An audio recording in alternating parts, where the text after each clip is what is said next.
Greetings and welcome to all viewers to another interesting productivity talk by the Asian Productivity Organization on the topic of boosting productivity through blockchain technologies.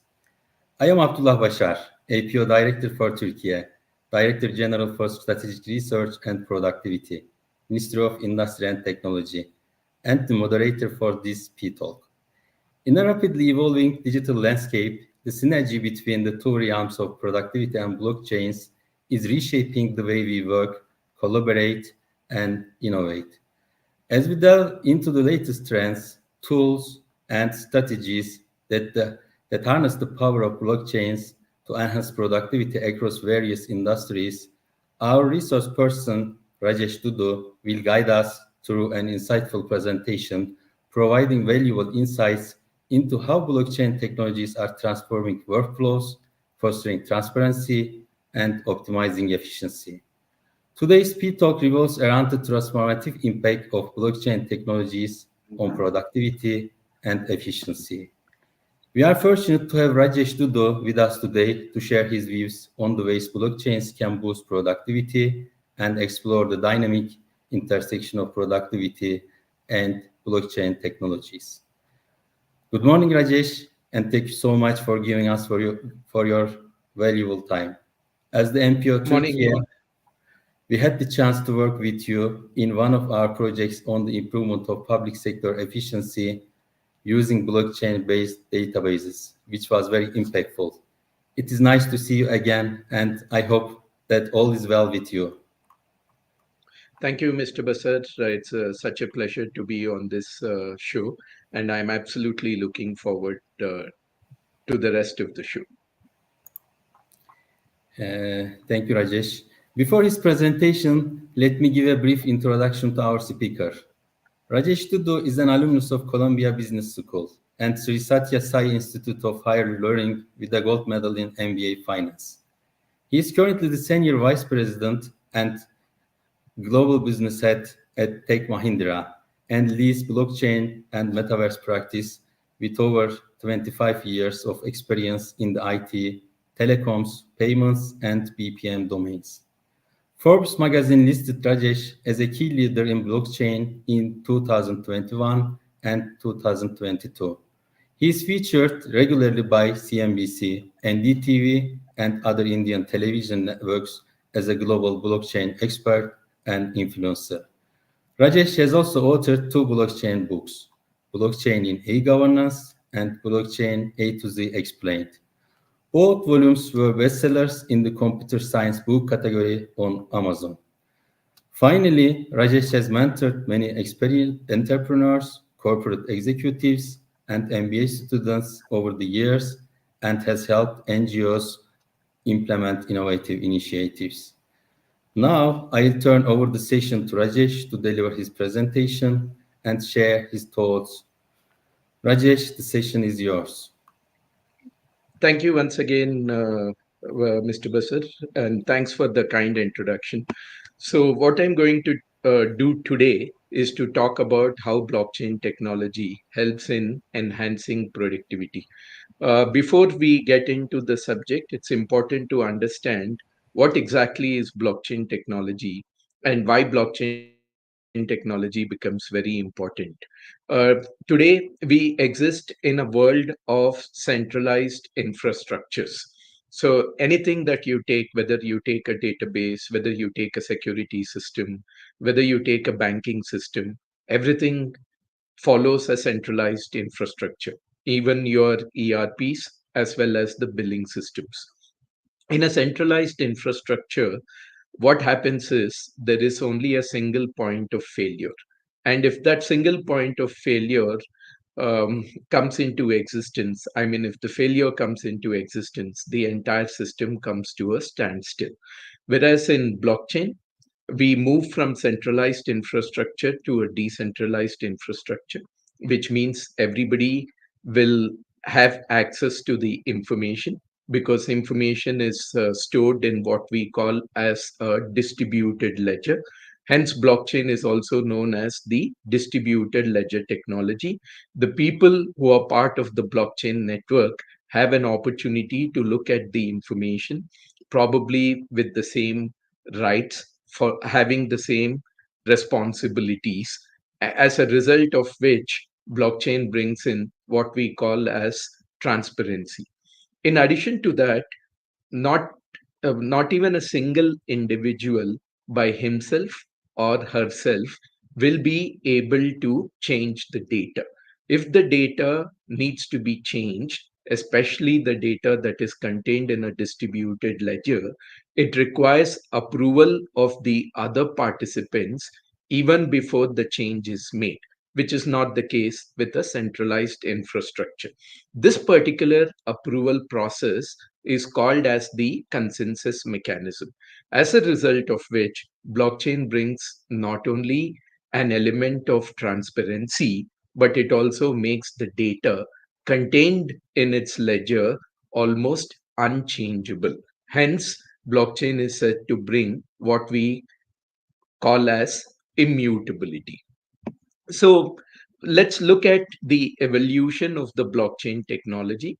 When technology pertaining to communication came into existence, we got into a scenario called distributed messaging, which means by the form of message or through messaging, we used to send data from one person to another person. And there are a lot of technology stacks that play an important role over there. For example, you have Kafka, you have Rabbit Message Queue, and Active Messaging Queue.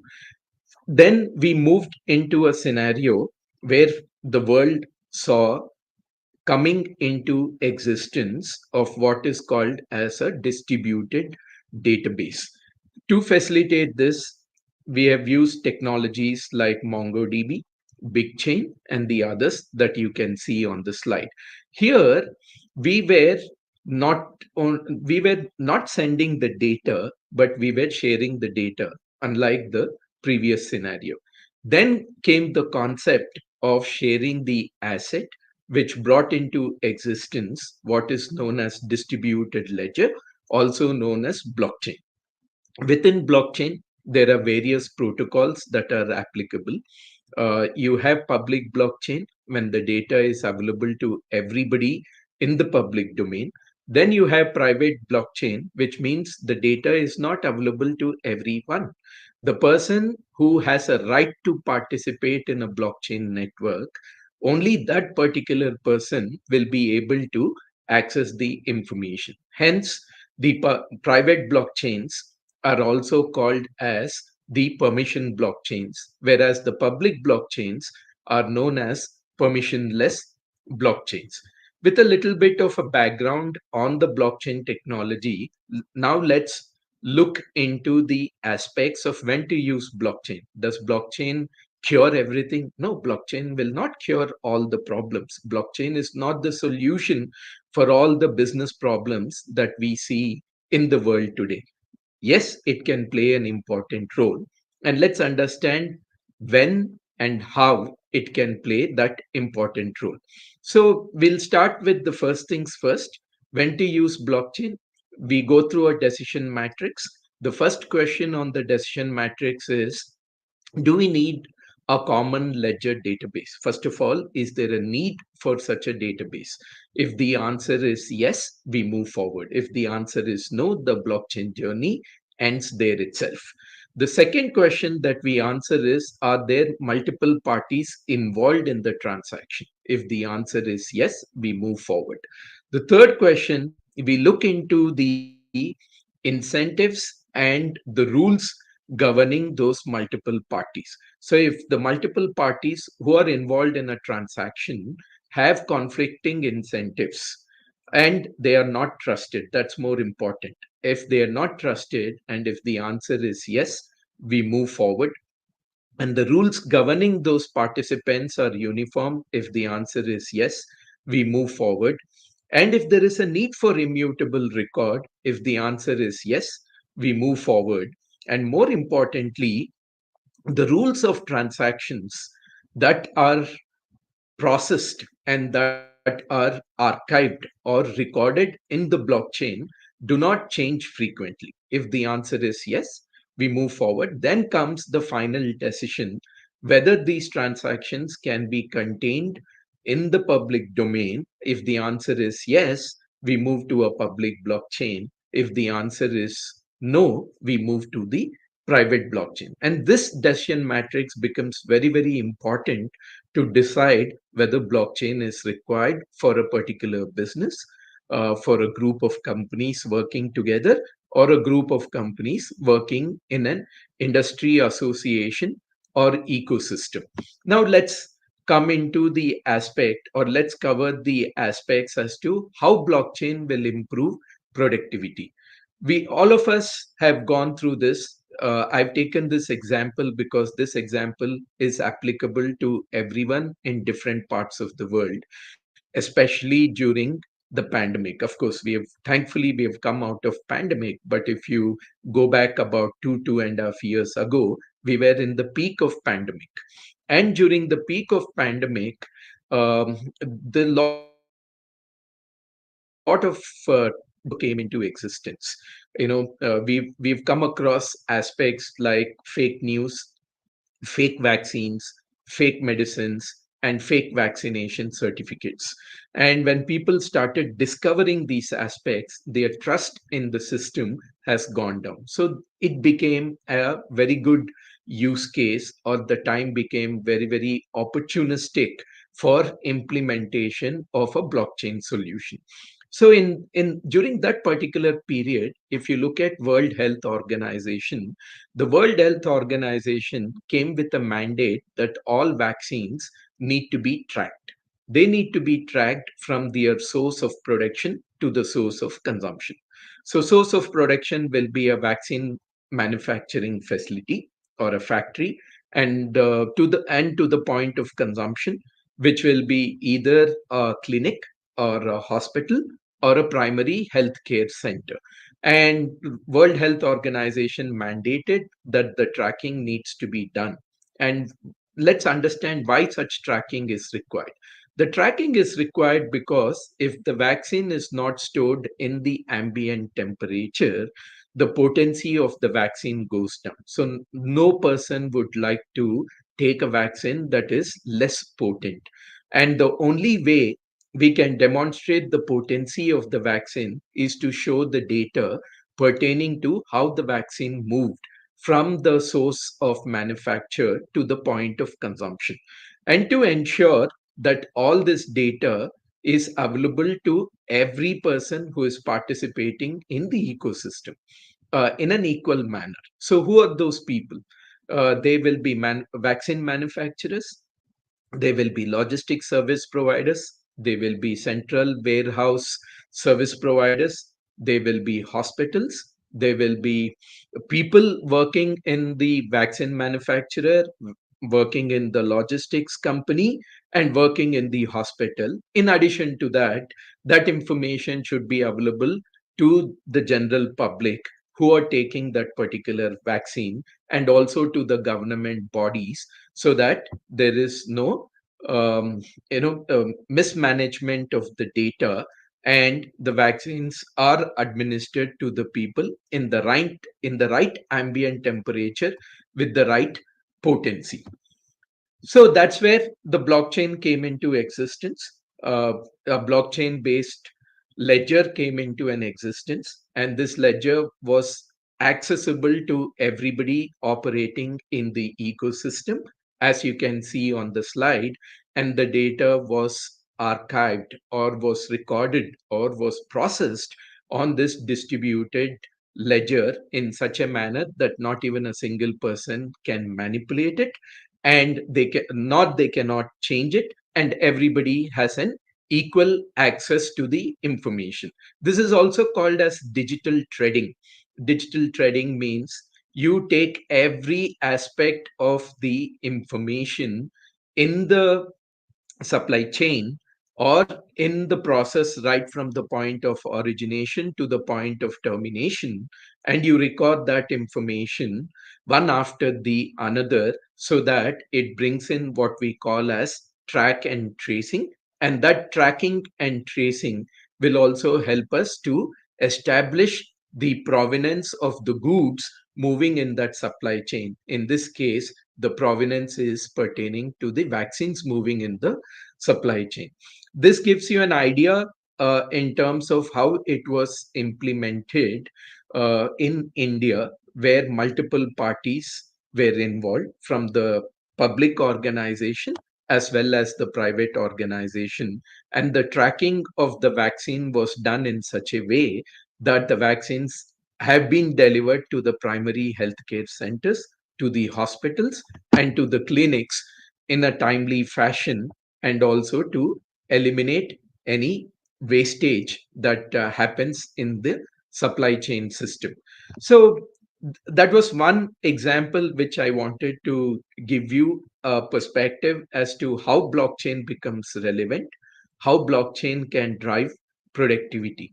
There are many such applications, and we see blockchain playing an important role in diverse areas. Supply chain, I mentioned about the implementation in a greater detail. In a similar fashion, when we look at the finance function, blockchain plays an important role in increasing productivity in treasury management, especially when the operations pertain to complex treasury operations for companies that are present in different parts of the world. It also helps in improving productivity in trade finance, wherein blockchain based implementations have resulted in elimination of fraud in trade finance, and also to ensure that a business that is taking trade finance do not end up taking the trade finance from the another financing organization using the same transaction, which means there is no fraud or manipulation. We've seen that in the area of customer experience, where blockchain played an important role in establishing ethical procurement. In the previous example, we spoke about vaccine distribution.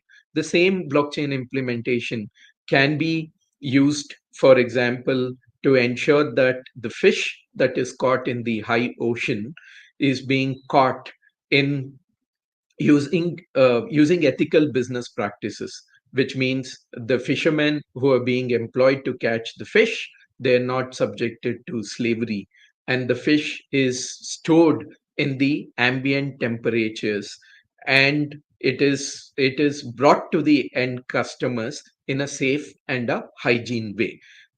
Blockchain plays a very important role in such kind of a implementation, and we've seen many applications of blockchain in the newer areas, especially in the areas of finance pertaining to the central banks. For example, central bank digital currency is a very important implementation of blockchain, which is helping the governments who have issued such CBDCs to accomplish two important aspects. One, to ensure that the money gets distributed in the economy in a much faster way, and also to ensure that the money does not get sucked out from the main economy into a parallel economy. It brings in an important element of track and trace of the money right from the point where it is created from a central bank to the point where it is put in the hands of the end users or the citizens, either through the wholesale banks or the retail banks. That brings also an opportunity for the economists to study how money moves in an economy and bring in a policy intervention that will that is primarily aimed towards the welfare of the people. This is a short presentation that I had, or rather, I wanted to share with you to make you understand the basic concepts of blockchain, appreciate how blockchain becomes relevant, and also understand the areas where blockchain can be implemented, both in the government related use cases as well as the private businesses related use cases. With that, I hand it over back to you, Basar. Uh, Thank you, Rajesh, for your enlightening presentation and comprehensive insights into the linkages between productivity improvement and blockchain technologies. Your clear explanations deepened our understanding of the subject and sparked new ideas on how blockchains can significantly enhance productivity in various industries. Thank you for sharing your expertise and contributing to the broader understanding of how blockchain technologies can positively impact productivity. We are eager to explore this topic further by asking you some detailed questions from us and our viewers. For me, it is crucial to see real life practices when we talk about a topic. So it is you mentioned about some examples in health sector and finance sector. You said that vaccine waste can be prevented by using blockchain technologies in supply chain. And also you mentioned about finance sector examples in terms of central bank policies. Uh, I am wondering about actually we have an entrepreneur information system, and we had a workshop this year, and you contributed the process as an expert.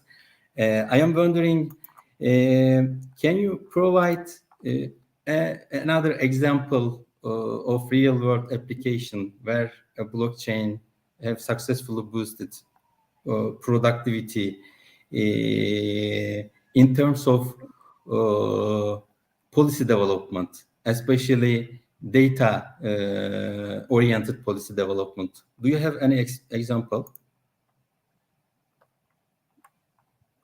Yeah, there are many examples in from that particular field. Let me take up one example, which has been implemented at National Payments Corporation of India, NPCI. Now, why I take this NPCI example is when the G20 convention happened in India recently in Delhi, many of the participating nations wanted to understand how they can use digital payment infrastructure, which is called as DPI, and also digital payment goods, so that they can implement that in their respective countries and stimulate the economy.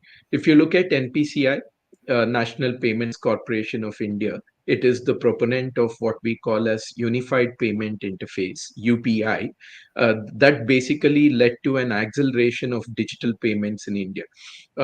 In my previous role, I was running a payment processing company way back in the year 2014 and 2015. When I got into that particular business area, there were a lot of references to China from a perspective of China Union Pay and how China has accelerated digital payments through innovations in the financial processing, payments processing, and in the fintech area. That's where NPCI came into existence, and NPCI came and established this UPI. Today, if you come to India, even for a 1 rupee payment, you can use UPI. Gone are the days when, if you forgot your wallet at home, you would go back to the wallet. Without wallet, you cannot go into the marketplace at all. Today, people don't take their wallets, they just take their mobile phone. And that mobile phone can be used to make payments as low as 1 rupee to as high as probably a lakh of rupees on a UPI channel. And the number of people who are using these transactions has grown at a breakneck speed. We can't even look at in terms of what is the percentage of the growth, because the percentage of the growth on these digital payments is humongous. When this was happening, NPCI was getting a lot of volume. Many people, as you know, India is a population of about 1.4 billion people, and out of this 1.4 billion people, almost about 800 million people have been using this are using these payment service every day. As a result of which, the volume at NPCI was growing significantly. NPCI caters to banks, NPCI caters to merchants, And when you look at a payment, there are two important aspects that happen in a payment in this kind of a scenario.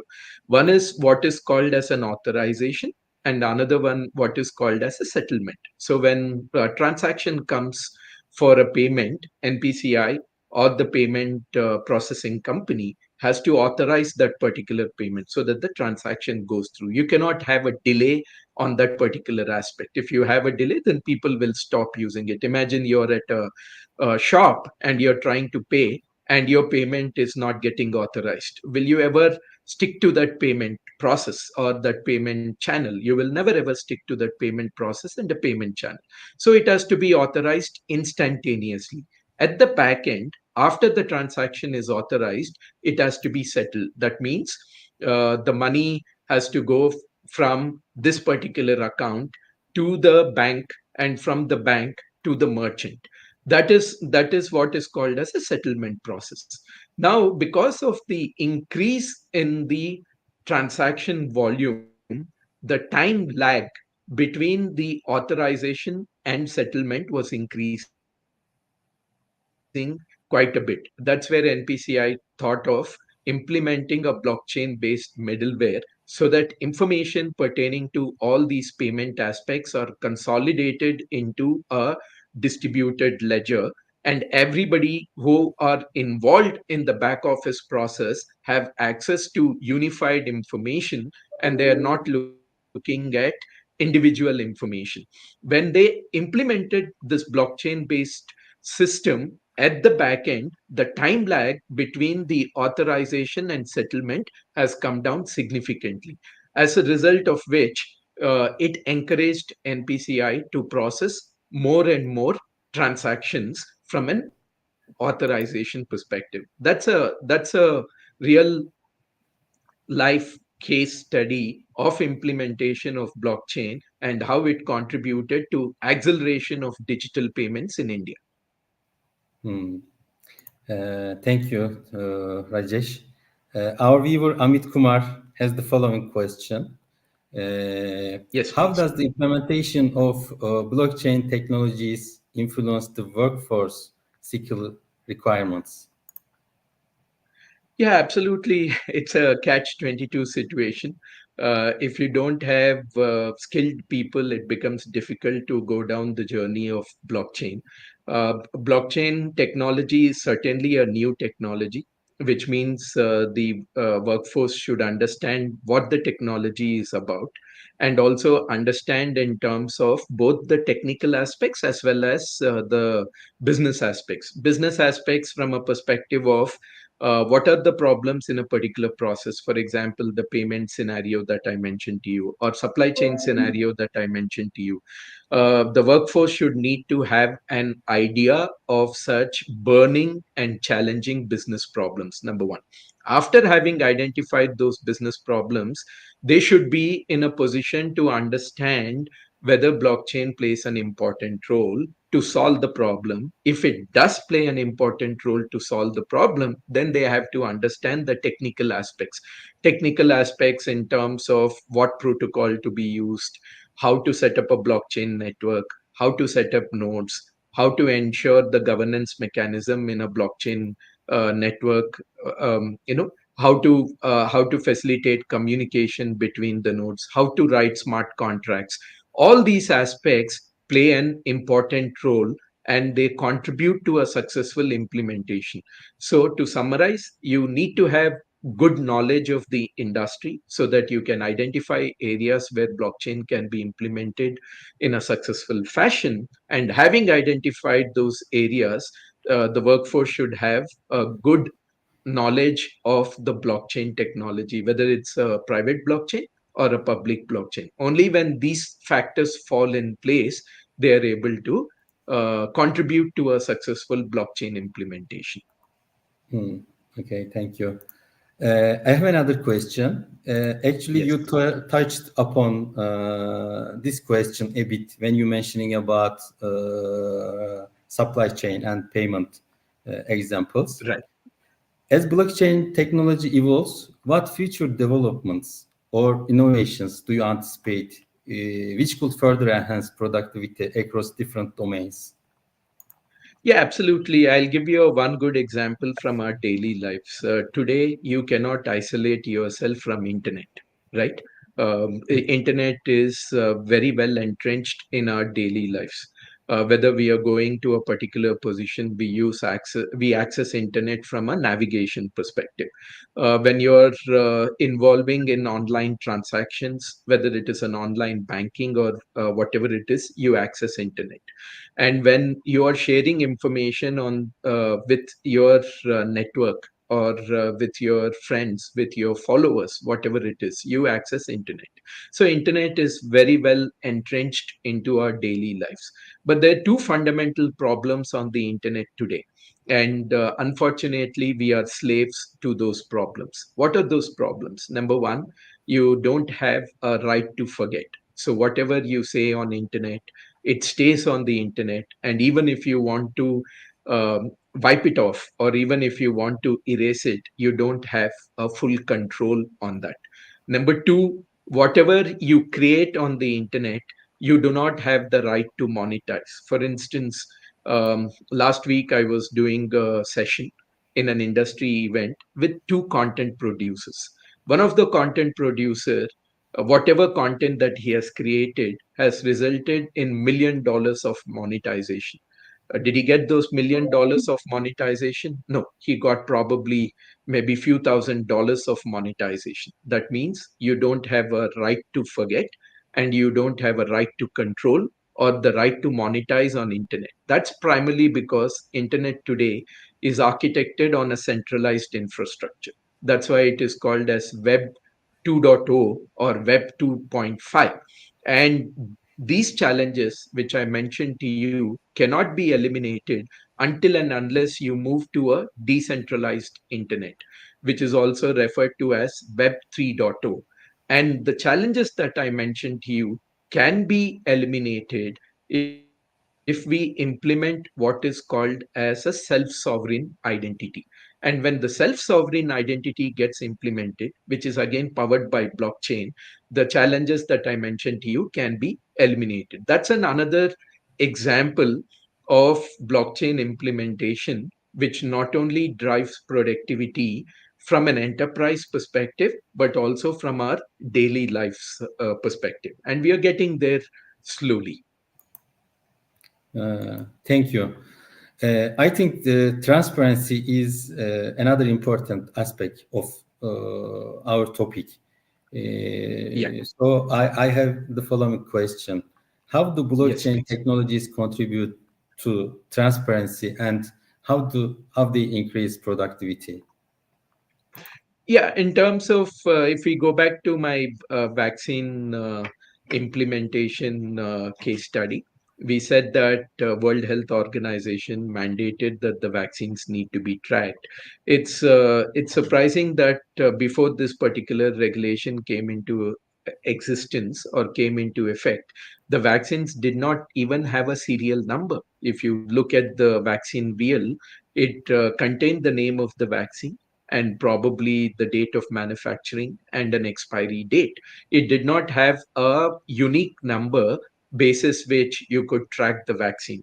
So to make the guidelines of World Health Organization effective, World Health Organization again mandated that all the vaccine manufacturers need to bring in what is called as serialization, which means every vial of the vaccine will have a unique number, and basis that unique number you will be able to track it, pretty much like the currency notes. We track currency notes in the economy or in circulation with by using their unique serial numbers. So once these serial numbers are created, the information pertaining to the lot of the vaccines that are manufactured in a manufacturing facility are uploaded onto the blockchain network. And once they are uploaded onto the blockchain network from a manufacturer perspective, it triggers or it initiates the tracking mechanism. Now, let's look into the physical flow of these vaccines. The vaccines, once manufactured, they have to be moved into a warehouse. and the warehouse may belong to the vaccine manufacturer or may not belong to a vaccine manufacturer. Regardless of that, when the vaccines move into a warehouse, again, how have they moved into the warehouse has to be tracked, and that tracking is facilitated by a serial number, and they are stored in the central warehouse for a predefined time depending upon when they can be picked up and distributed to the hospital or whenever the hospital demands for the supply of that particular vaccine. And now vaccine moves into the hospital. At the hospital, again using the serial number, it gets tracked in terms of where is it stored, how long it is stored, and when is it administered. So by consolidating all this particular data where each and everyone have an equal access to that data, and if something goes wrong in the supply chain, the supplier may have a tendency to manipulate the information. But in this kind of an implementation where everybody have access to that information, a single supplier or a single party cannot manipulate the information. And when the vaccine reaches the end user, uh, at least in my case, I got the vaccine administered in the reputed hospital. So uh, I kind of took it on a face value, and I asked the nurse over there, when was this bottle opened? She said, oh no, it got opened only 10 minutes ago.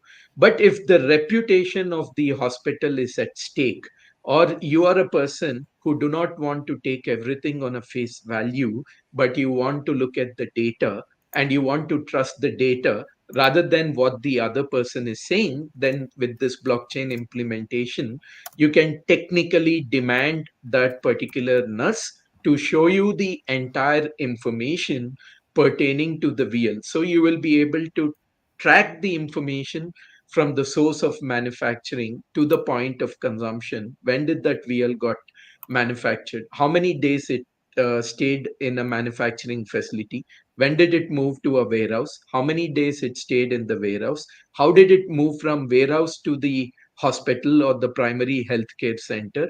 And how was it stored? All that information can be made available to you.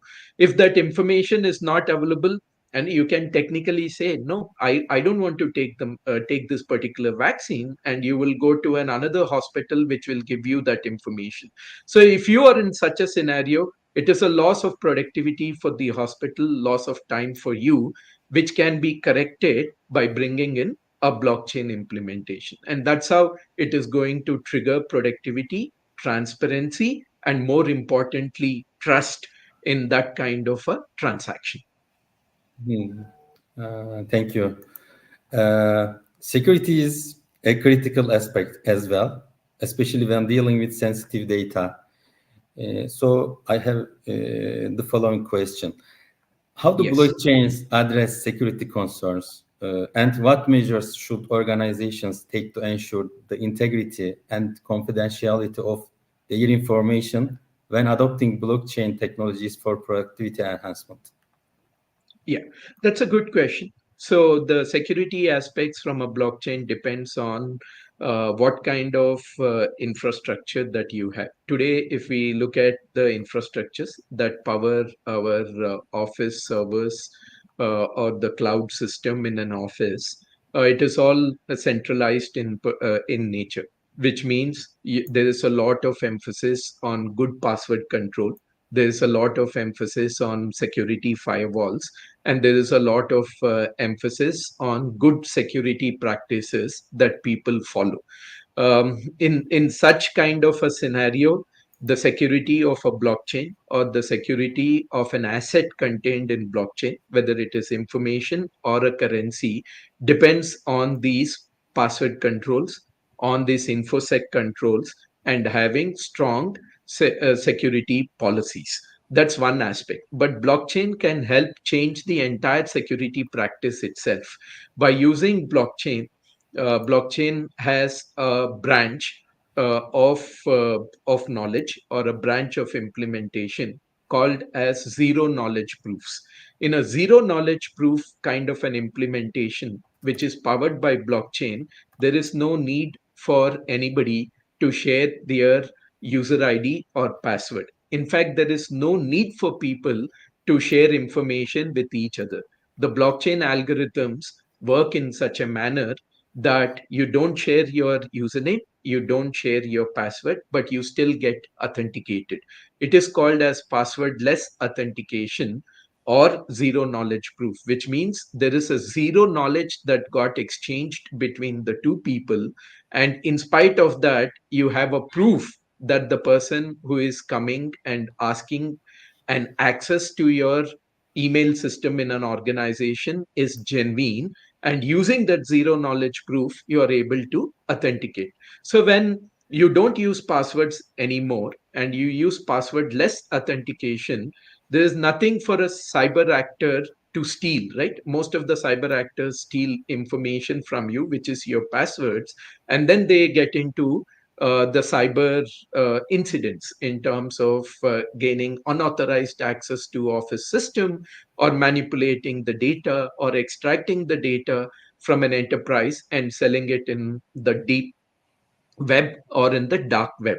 So when you implement the zero knowledge proof, when you implement passwordless authentication, which is powered by blockchain, the security becomes even more stronger and even more secure. Thank you. Another concern with blockchains is scalability. How do you address scalability challenges in the context of productivity enhancement? Yeah, again, yet another good question. So, scalability is a function of what kind of a blockchain that you use. When you use a public blockchain, as I told you before, uh, l- l- everyone who has compute power can get access to that blockchain. For example, if you take Bitcoin, if you take Ethereum, the people who have compute power can gain access to Bitcoin or Ethereum. Those people do not get identified. There is no need to identify who those people are. There is no need for what we call as KYC. Now, when you don't identify the people and you don't perform KYC, you do not know the intentions of those people. They could be good actors or they could be bad actors, but you cannot presume that everybody is a good actor. The blockchain network has to be configured in such a manner that even if there is one bad actor, that bad actor gets identified and the action of that bad actor gets nullified, so that the blockchain system cannot be manipulated. So in such a scenario, your algorithms are going to be complex. Your consensus mechanism is going to be complex. When algorithms are complex and the consensus mechanisms are complex, obviously you require a lot of compute power to authorize a single transaction. As a result of that, because of very elaborate consensus mechanisms, very elaborate algorithms, the speed gets impacted. That is public blockchain. Now let's move to private blockchain. When you go to a private blockchain, which we termed them before as permission blockchain, which means you need permission to enter that particular blockchain system. When you need permission, then you have to establish your identity. If you don't establish your identity, you were never given permission to any system anywhere in the world. So forget about not even blockchain network, but any system anywhere in the world, you don't get permission, which means you know all the actors in a blockchain system by virtue of identification or by virtue of performing what we call as KYC. And once you know your actors, if somebody is trying to manipulate the system, you will know exactly who is trying to manipulate the system. And you can identify that particular actor. You can either correct the actor or you can shut down the actor. In this kind of a scenario, you don't need complicated consensus mechanisms, or as complicated as they are, or as they are applicable for a public blockchain. So public blockchain, they're more complicated. Private blockchain, they're less complicated. As a result of which, public blockchains tend to have a lower transaction per second, whereas the private blockchains have a higher transaction per second. And that's how the productivity, the processing speed in a blockchain is managed. There are other aspects like You can either share the entire data on the chain, or you can share only relevant data on the chain. When you remove lot of data on the blockchain network and you share it or you store it off the chain and use it only when required, then the speed obviously gets increased, as a result of which the transaction per second goes up. That's how the speed and the productivity in a blockchain network are managed. Thank you. As I said before, you were one of experts in our project of increasing the efficiency of entrepreneur information system database process by using Right. blockchain-based Right. system. Similar to this case, you have mentored entrepreneurs, corporate executives, and MBA students over the years and helped NGOs implement innovative initiatives. Can you please share your observations on the importance of mentoring? Yeah, absolutely. What happens is way back in 2014 or 2015, when I spoke about blockchain, not many people knew about blockchain, not only in my company, but also in other companies, as well as in the entire industry. But there were few entrepreneurs at that point of time who were aware of blockchain. And for instance, there was an entrepreneur who set up blockchain for payments in UK. A person of Indian origin wanted to come into India and then work with banks. The person did not know anything about Indian banking system. The banking system in different countries follow different methodologies, different concepts, and it is also highly regulated. So the regulation of banking that is applicable in UK and USA may not be the same in India. So, in such kind of a scenario, that particular entrepreneur came to me and wanted to understand in terms of how the Indian banking system works and how do the key executives or the chief executives in the banking system think about it. And when you take a game changing technology, it is not necessary that you will get the attention of everyone. It requires a lot of time in terms of reaching out to those key executives, and also it depends on how you position the value proposition using the blockchain technology, especially in the banking industry. So I've been working with those entrepreneurs. Today, that entrepreneur is well established, not only in the Indian ecosystem, but also in the international financial ecosystem. But it takes a lot of time, and it also requires correct value propositioning, sharpening the value proposition, and understanding the mindset of the chief executives. I'm not saying that the entrepreneur alone shared in the process, gained in the process. I also gained a lot in that process, because I feel that mentoring is always a two-way street where both the mentor and the mentee gain immense value. By virtue of my conversations with that entrepreneur over 2 to 3 years, I've also learned a number of newer things pertaining to the blockchain technology. And that's how mentoring plays an important role.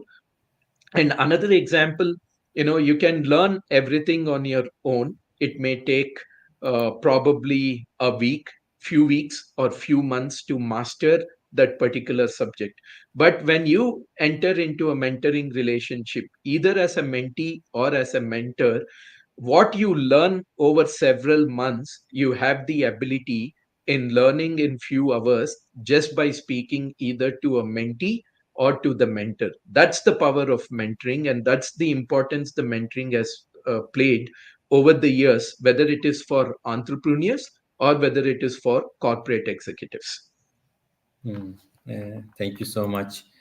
Uh, as we all know, blockchains are often associated with cryptocurrencies.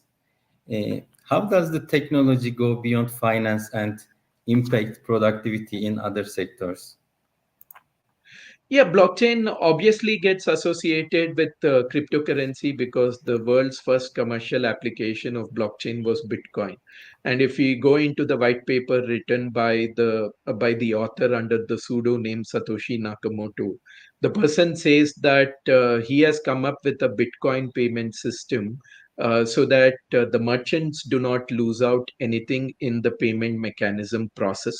The banks do not incur a fraud and everybody stands to gain, and it is also beneficial from a peer to peer system, and today it is even becoming increasingly more relevant. For instance, recently I was trying to subscribe to the premium service of X, Twitter, and then I ordered that X subscription through App Store because I was trying to access it on an Apple phone, and then paid that using a UPI payment mechanism, which I mentioned to you before.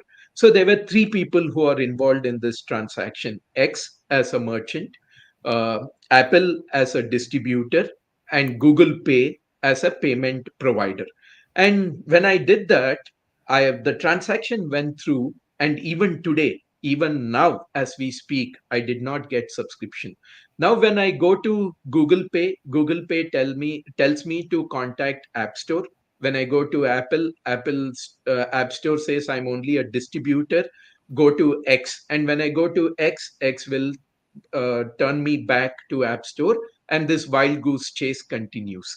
This is the actual problem that is there in the payment systems of today, and that's how this particular person, Satoshi Nakamoto, came up with a paper saying that when you have a blockchain based payment system and when you have an associated smart contract, problems of this nature do not come into existence. What will the smart contract do? The smart contract will validate if I've got the service from X, and if I don't get the service from X, it will auto cancel the payment transaction.